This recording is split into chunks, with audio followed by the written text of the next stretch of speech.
Assalamualaikum warahmatullahi wabarakatuh. Video kali ini kita akan mengisahkan sedikit tentang kisah Syekh Abdul Qadir Al-Jailani. Hidup Syekh Abdul Qadir Al-Jailani diwarnai kisah-kisah kesalehan serta keramahnya.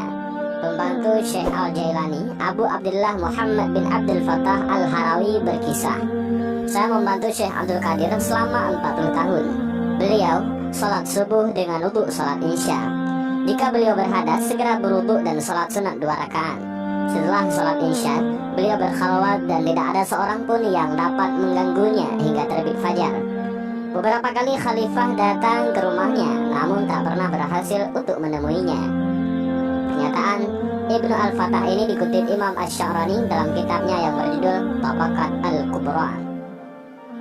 Selanjutnya, Ibnu Al-Fattah menceritakan, "Saya pernah bermalam di rumah Syekh, dan saya melihat ia salat sunat di awal malam dan berzikir hingga sepertiganya malam yang awal. Kemudian beliau salat dan membaca Al-Quran sampai habis sepertiganya malam yang kedua." Syekh Abdul Qadir Al-Jailani dikenal tidak mau mencari muka kepada kaum elit, baik kepada orang kaya ataupun para pembesar kerajaan. Pernah suatu ketika ia didatangi oleh khalifah. Ia tidak langsung menemuinya, tetapi ditinggalkan beberapa waktu dalam khalwatnya. Dikisahkan oleh Abdullah Al-Masali bahwa pernah suatu ketika Al-Mustanjid Billah, salah seorang khalifah Abbasiyah, datang ke rumah Al-Jailani untuk meminta nasihat.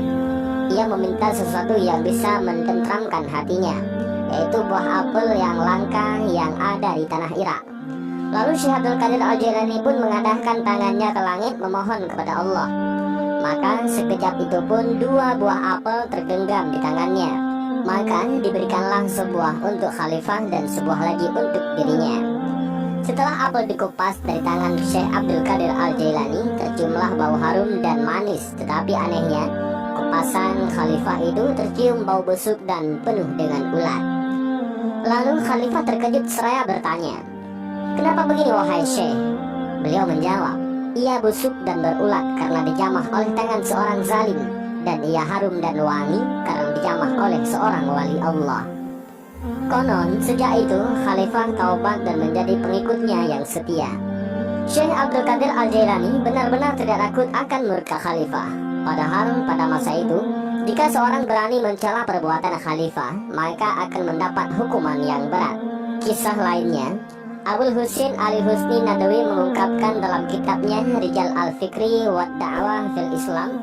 Dalam kitab ini beliau menceritakan ketika Khalifah Al-Muqtadi li Amrillah mengangkat Abu Al-Wafa Yahya bin Sa'id bin Yahya Al-Mughaffar untuk menjadi hakim ataupun qadhi. Maka Syekh Abdul Qadir Al-Jailani menyerang habis-habisan dalam ceramahnya, "Engkau menjadi penguasa atas kaum muslimin dengan cara yang zalim. Apa tanggung jawabmu di sisi akhirat kelak?" Maka khalifah pun mendadak menangis dan seketika itu juga Abu Al-Wafa dipecatnya. Tentang karakteristiknya Syekh Abdul Qadir Al-Jailani yang mulia ini, Al-Jailani mendapat julukan yang sangat tinggi. Yusuf An-Nabhani dalam kitabnya Jami'u Karamat Aulia menyebutnya sebagai sultannya para wali ataupun sultanul aulia dan imamnya para sufi. Demikian pula Izzuddin bin Abdussalam dan Ibnu Taimiyah yang dinukil secara mutawatir mengatakan bahwa Al-Jailani mempunyai banyak karamah melebihi para wali di masanya. Karamah itu ada kalanya digunakan untuk sesuatu yang luar biasa yang terjadi pada diri seseorang yang saleh atau wali sebagai anugerah dari Allah Subhanahu wa Ta'ala untuk menunjukkan ketinggian kedudukan orang tersebut di sisi Allah, sebagaimana mukjizat para nabi. Para pengikutnya meyakini karamah Syekh Abdul Qadir Al-Jailani yang terpenting adalah menghidupkan hati dan jiwa yang mati, menanamkan keimanan, menanamkan rasa takut kepada Allah Subhanahu wa Ta'ala, serta menyalakan jiwa untuk berbakti kepada Allah. Secara metaforis disebutkan, Asy-Sya'rani mengatakan bahwa beliau tidak pernah dihinggapi lalat sebagaimana Rasulullah SAW karena kemuliaannya. Syekh Yusuf bin Ismail An-Nabhani dalam kitabnya berjudul Jami'u Karamat Aulia menyebutkan, pernah suatu ketika Syekh Abdul Qadir Al-Jailani sedang duduk dan hendak berwudu. Tiba-tiba ada burung mengotorinya, maka seketika itu juga burung itu mati. Melihat keadaan itu, maka Syekh Abdul Qadir Al-Jailani cepat-cepat membersihkan pakaiannya dan kemudian pakaian itu disedekahkan kepada fakir miskin sebagai tebusan burung yang mati. Seraya ia berkata, seandainya aku berdosa karena burung ini, maka pakaianku inilah sebagai tebusannya. Ia juga menghidupkan burung dan ayam yang sudah mati. Sedangkan Abu Ahmad Abdul Hamid dalam bukunya yang berjudul Jawahir Al-Asani ala Lutjain Abbani mengutip Umar Usma Asy-Syarafi dan Abu Muhammad Abdul Haq Al-Harami mengatakan bahwa beliau juga mempunyai kekuatan yang luar biasa, bisa menaklukkan musuh dari jauh. Dengan kekuatan batinnya, ia menangkap seseorang dari kejauhan. An-Nabhani masih dalam kitabnya yang berjudul Jami'ul Karamat Auliya mencontohkan tentang apa yang dikisahkan Sarat tentang Abu Al-Mughaffar Al-Hasan. Al-Hasan adalah seorang pedagang besar Baghdad. Pada suatu ketika, ia menghadap kepada Syekh Hamad Ad-Dawasi, seorang tokoh besar dan guru tarekat Al-Jailani, dengan maksud meminta restu agar dalam berniaga mendapat keselamatan dan keuntungan. Tetapi Syekh Hamad tidak memperkenankan karena akan ada bahaya maut dan perampok yang hendak menghabiskan barang dagangannya. Sepulang dari Syekh Hamad, pedagang tersebut bertemu Syekh Abdul Qadir Al-Jailani di tengah perjalanan. Maka diceritakanlah semua yang difatwakan oleh Syekh Hamad. Mendengar semua cerita itu, maka berkatalah Syekh Abdul Qadir Al-Jailani, berlayarlah tahun ini, pasti engkau selamat dan pulang dengan membawa keuntungan yang besar. Akulah yang bertanggung jawab atas segala risikonya. Beberapa saat kemudian, Abu Al-Mughaffar pun berangkat menuju negeri Syam ataupun Syria. Ternyata sampai di sana, dagangannya laris berlaku 1000 dinar. Kemudian ia menuju Halab, dan dikala ia beristirahat, uang dagangannya tertinggal sampai semalaman.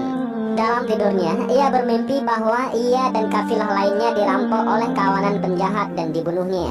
Setelah bangun, maka di lehernya terdapat bekas darah dan masih terasa sakitnya gorokan pisau. Barulah kemudian ia ingat uangnya yang tertinggal di tempat ia berhajat. Maka segeralah ia mencarinya dan ternyata masih utuh uangnya itu. Dan riang gembira ia kembali menuju ke Baghdad.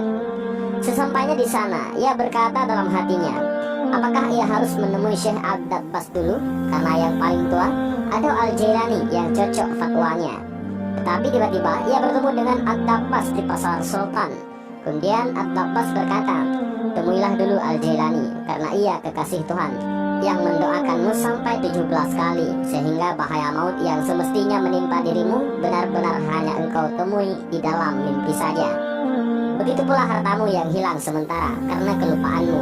Lalu Abu Al-Mughaffar menemui Syekh Abdul Qadir Al-Jailani. Sebelum ia, maksudnya adalah Al-Mughaffar, mengutarakan segala sesuatunya, tiba-tiba Al-Jailani sudah mendahului pembicaraannya. Ia berkata, Ad-Dabbas mengatakan kepadamu bahwa aku mendoakanmu 17 kali. Demi Tuhan, sungguh aku mendoakanmu sampai 70 kali hingga kau selamat dari bahaya. Dan demikianlah beberapa di antara karamah Syekh Abdul Qadir Al-Jailani. Cerita ini memang sulit untuk ditelaah secara rasional, tetapi banyak yang meyakini kebenarannya. Karamah memang masalah yang sublim dan luar biasa. Al-Quran memperkenalkan 3 bentuk perbuatan yang luar biasa, yaitu mukjizat, karamah, waqi'iyah, dan sihir.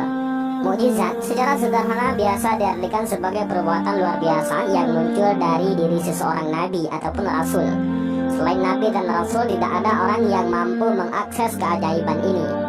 Karamah biasa diartikan perbuatan luar biasa yang muncul dari diri seseorang wali ataupun kekasih Tuhan. Waqi'iyah hampir sama dengan karamah, hanya lebih banyak tampil dalam bentuk pengetahuan kejadian masa akan datang yang belum terjadi. Sedangkan sihir adalah juga perbuatan yang luar biasa yang muncul dari diri seseorang yang belajar dan terus berusaha memahirkan diri di dalam mengamalkan keterampilan supernatural itu. Mukjizat, karamah, dan waqi'iyah hanya bisa diakses oleh orang-orang yang secara konsisten membersihkan diri lahir dan batin, yang melakukan pengabdian tulus di dalam pembinaan masyarakat. Ciri-ciri orang yang mendapatkan karamah tidak pernah memperkenalkan diri dengan mendemonstrasikan kelebihan yang dianugerahkan Tuhan kepadanya. Apalagi mereka tidak pernah terlintas dalam pikirannya untuk mengomersialkan kelebihan yang Tuhan berikan kepadanya. Bahkan banyak orang yang sesungguhnya mendapat karunia berupa karamah tetapi tidak pernah mau memperkenalkan diri ke dalam masyarakat. Syekh Abdul Qadir Al-Jailani memiliki kisah-kisah unik sejak remaja. Diriwayatkan bahwa menjelang keberangkatannya menuntut ilmu ke negeri Baghdad, ibunya membekali 80 keping uang emas yang dijahit dalam saku bajunya. Uang itu adalah harta warisan dari almarhum ayahnya. Dikala hendak berangkat, ibunya berpesan agar Al-Jailani tidak berdusta dalam keadaan bagaimanapun. Ia mematuhi nasihat ibunya. Berangkatlah ia. Begitu sampai di Hamadan, ia mendapat ujian dan cobaan. Segerombolan perampok menghampirinya. Syekh Abdul Qadir Al-Jailani tidak nampak berharta kala itu, sebab penampilannya yang sangat sederhana dan miskin. Tetapi salah seorang perampok itu menanyakan uang kepadanya. Al-Jailani pun mengaku bahwa uang dari ibunya sebesar 80 keping. Lalu sang perampok keheranan melihat kejujurannya. Kepada perampok itu, Syekh Abdul Qadir Al-Jailani mengisahkan akan pesan ibunya, bahwa ia tidak boleh berdusta dalam keadaan bagaimanapun, dan ditambahkannya, jika ia berdusta, upaya untuk menuntut ilmu tidak ada artinya. Mendengar kejujuran Al-Jailani itu, konon gerombolan perampok itu tersungkur jatuh di kaki Al-Jailani, dan diceritakan bahwa pemimpin perampok itulah muridnya yang pertama kali.